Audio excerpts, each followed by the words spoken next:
Bien, muchísimas gracias por seguirnos. Vamos a platicar con una rockstar de las finanzas. Ella es la maestra Gabriela Siller Pagaza. La doctora Gabriela Siller es académica del TEC de Monterrey. Además es directora de análisis del Banco Base. Gaby, gracias por tomar el enlace. Al contrario, muchas gracias por tenerme en tu podcast, Emanuel. Oye, Gaby, a ver, cuéntanos, ¿qué está pasando con el peso? Vemos que hoy cayó ya a 16,49 unidades por dólar y bueno, en el Banco Base están ya anticipando que va a caer la economía mexicana este año. Gaby, cuéntanos, ¿de qué trata esto? Bueno, pues el peso mexicano viene apreciándose desde el 2022 y ahora en el 2024 con más fuerza por tres cosas principalmente. Uno, las divisas que llegan del exterior por exportaciones, remesas, inversión extranjera directa. Dos, la política monetaria restrictiva del Banco de México que mantiene un amplio diferencial respecto a la Reserva Federal de Estados Unidos.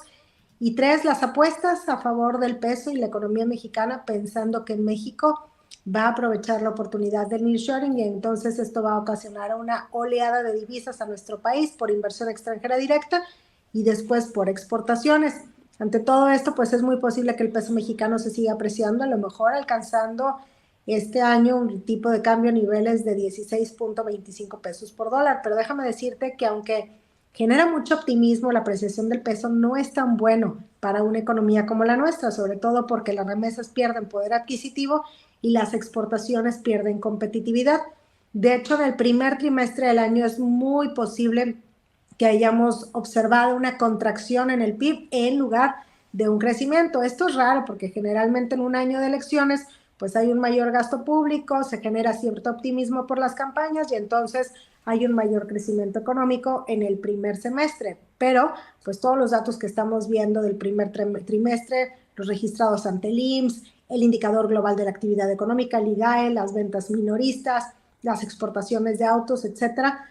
Todos estos indicadores, todo muestra pues que iniciamos el año con el pie izquierdo de manera bastante débil y aunque no tenemos datos todavía hasta marzo, vaya, los datos del PIB se publicarán hasta el 30 de abril, pues con lo que tenemos ahorita, la verdad es que nosotros en Grupo Financiero Base tuvimos que revisar a la baja nuestra perspectiva de crecimiento para todo el año, pensando que a lo mejor en el primer trimestre vivimos una contracción y que, bueno, pues a lo mejor este año creceremos alrededor de 1.6% en lugar del 2.5% que traíamos antes de perspectiva.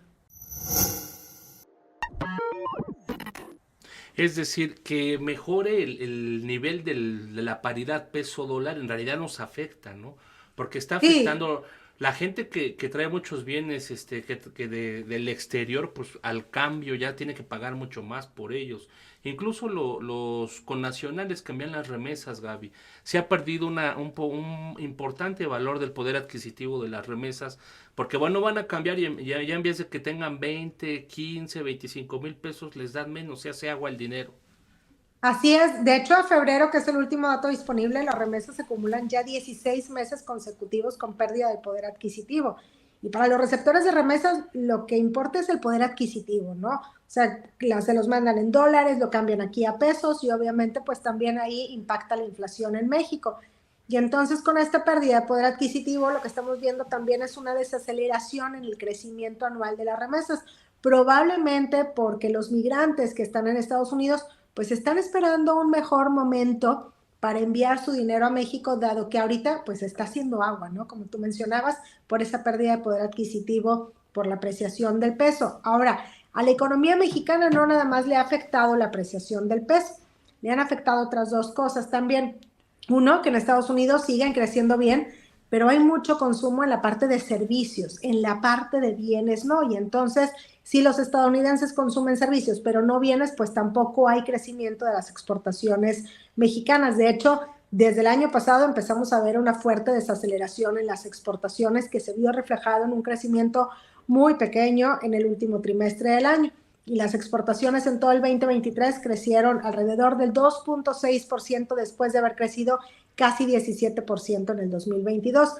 Otro factor que también está afectando al crecimiento de la economía mexicana, además de la apreciación del peso y esto que te comento de que en Estados Unidos se están consumiendo más servicios y no tanto bienes, es la cartera vencida. Como que hubo un gran otorgamiento de crédito en el 2023, esto ayudó al consumo, ayudó al crecimiento económico, pero pues hay un incremento considerable en la cartera vencida en el crédito al consumo. Entonces, todos estos individuos que tomaron una tarjeta de crédito o un crédito al consumo y lo dejaron de pagar, pues ahorita ya no tienen acceso a crédito. Y entonces, ¿qué está pasando? Pues que ya no pueden seguir comprando y además tienen que pagarlo. Y esto termina restringiendo el consumo y por lo tanto también el crecimiento económico. Y viene un efecto cascada, ¿no? Porque bueno, esto que como que no se ha mencionado mucho, esta cartera vencida. O sea, mucha gente, como dices, está dejando de pagar el crédito porque ya no puede, porque no le alcanza, porque se quedó sin empleo, porque las tasas estaban altas. Entonces, ¿qué sigue, Gaby? ¿Ves que sigan recortando las tasas, por ejemplo, aquí en México, en Estados Unidos? ¿Las deben de seguir recortando, las deben de mantener? Porque esto tiene que ver que también para moderar la inflación y bueno, pues todo va hilado un poco de la mano. Fíjate que esto del incremento en la cartera vencida, en el crédito al consumo, creo que no se menciona tanto porque algo que se vigila mucho es el índice de morosidad, que te dice el porcentaje de los créditos que han dejado de pagar. Pero como se ha incrementado también la cartera vigente, vaya, ha habido mayor otorgamiento de crédito, pues no representa un problema ahorita para la banca, no hay posibilidad de una crisis bancaria, pero, y entonces esto hace que no se mencione tanto, pero del otro lado, pues sí es importante, ¿no? Imagínate que pues hay mucho otorgamiento de crédito, una parte de estos créditos los han dejado de pagar y entonces pues estos individuos tienen que seguir pagando, pero vaya, tienen que pagarlo, pero a la vez ya no tienen acceso a un crédito y entonces esto termina restringiendo el consumo. Entonces, sí es un escenario retador y llama mucho la atención, es preocupante porque es año de elecciones y generalmente en el año de elecciones se crecía más, te digo, sobre todo en el primer semestre. En el segundo semestre ya no, porque pues ya se llevaron a cabo las elecciones y entonces el gobierno, quien esté en turno, generalmente gasta más en el primer semestre para que se vea mejor el crecimiento económico. Pero sí, como que Eh, todo señala que la economía pues no va tan bien, tuvo un inicio de año bastante débil, a pesar de que pues se adelantaron transferencias de las que da el gobierno, lo cual pues debería de haber incrementado el consumo y el crecimiento económico también. hay otro riesgo, bueno, no es otro riesgo, es una oportunidad política que pueda regresar Donald Trump a la presidencia en Estados Unidos. Es uno de los candidatos que está ganando puntero. ¿Esto qué riesgos puede implicar para la economía mexicana, Gaby?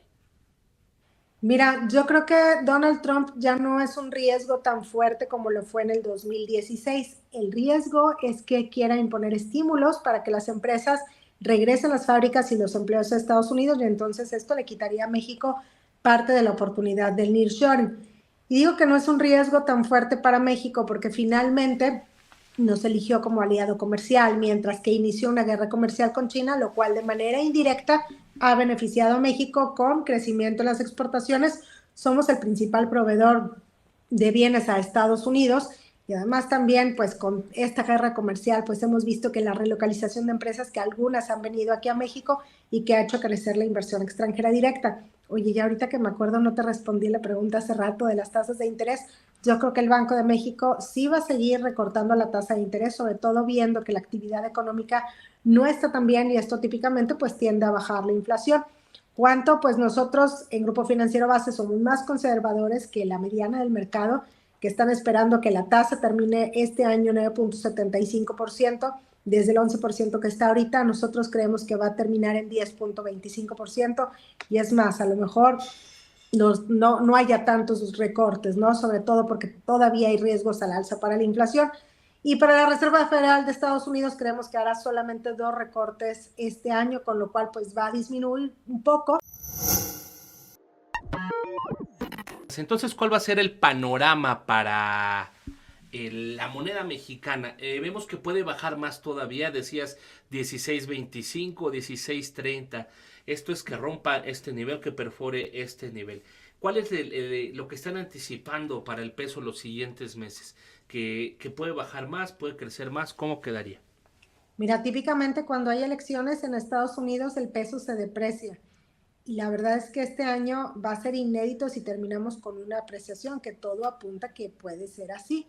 Y te digo, va a ser inédito porque en todos los años de elecciones de Estados Unidos el tipo de cambio sube, excepto en los años de donde viene de un año atrás con una fuerte depreciación como en el 2012, que en el 2011 vimos una fuerte depreciación por la crisis de los altos déficits fiscales en Europa y luego en el 2012 pues ya se apreció, ¿no? Pero fue más bien como una corrección. Ahora no, venimos de 2022, 2023, de fuertes apreciaciones, inclusive en el 2023 pues el peso mexicano fue la segunda divisa más apreciada entre los principales cruces del dólar. Pero las apuestas por el peso están fuertísimas por el nearshoring, que en realidad no estamos aprovechando tanto la oportunidad del nearshoring, pero ahorita están apostando al peso mexicano pensando que México lo va a aprovechar, aunque sea un poco. Y entonces con esto, pues yo creo que sí se puede bajar a niveles de 16.25 pesos por dólar. Se abre la posibilidad, baja la probabilidad, pero está abierto ahí de que pueda bajar de 16 pesos por dólar. Imagínate nada más alcanzar niveles como de 15.90. A lo mejor ahorita hay una posibilidad como del 5%, ¿no? Pero es algo que no veíamos pues hace algunos meses, ¿no? Esta posibilidad. Ahora, para el siguiente año existe la posibilidad de un rebote fuerte en el tipo de cambio, sobre todo si los inversionistas a nivel internacional se desencantan de la moneda mexicana o de, pues, del desempeño, ¿no?, de nuestra economía, viendo que no estamos aprovechando la oportunidad del nearshoring y que además hay un deterioro en las finanzas públicas.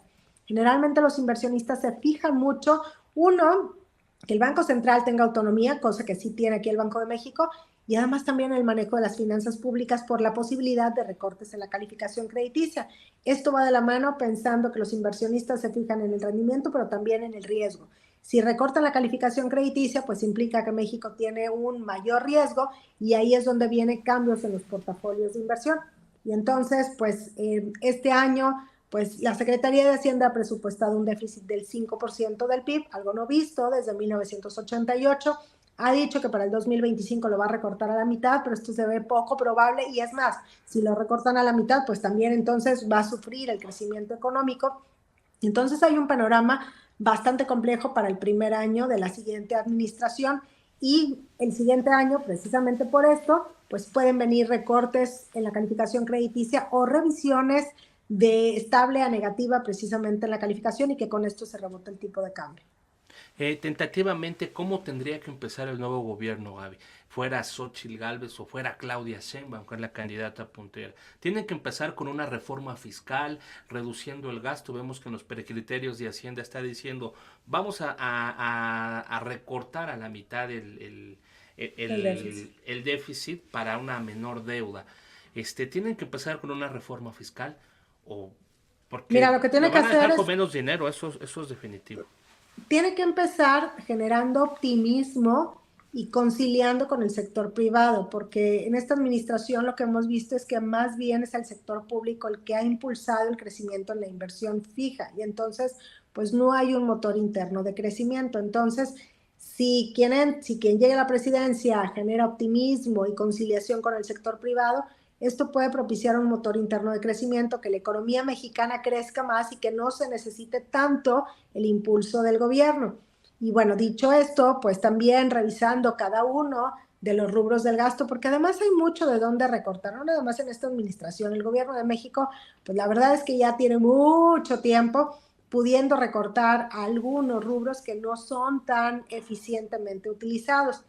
Entonces empezaría por ahí y luego ver, bueno, qué se tiene que hacer para una reforma fiscal, porque también pensamos reforma fiscal es subir los impuestos, pero también pueden recortar el gasto público en algo que no tiene un efecto multiplicador tan grande.